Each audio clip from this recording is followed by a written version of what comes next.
tüm Müslümanların ölmesini istemiyor.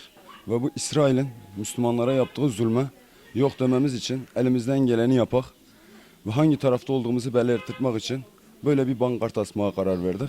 İsterim ki tüm Urfalılar ve tüm Türkiye bu boykota duyarlı olsun ve herkes elinden geleni yapsın.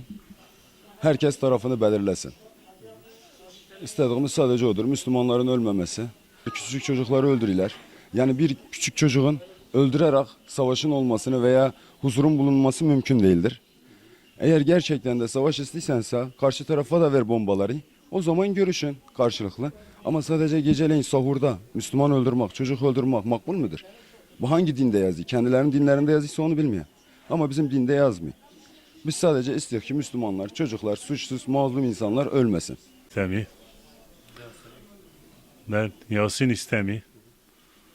Bütün Müslümanlar ne kadar dünyada ne kadar Müslümanlar varsa bu kafir dinsiz İsrail'e dua etsinler. Zaten imana gelmiyor. Kafir durmadan Müslümanları vuruyorlar. Allah kahretsin. Bismillah kahretsin inşallah. Rabbim Müslümanlara birlik beraberlik versin. Bahri Yılmaz, Medine Pasajı. Buradan İsrail'i kınıyoruz ve bütün desteğimiz Gazze'yedir. Filistinlerin yanındayız. Ve buradan onlara nalet ediyoruz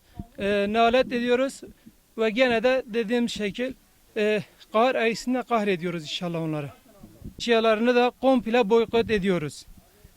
Bütün esnaf olarak.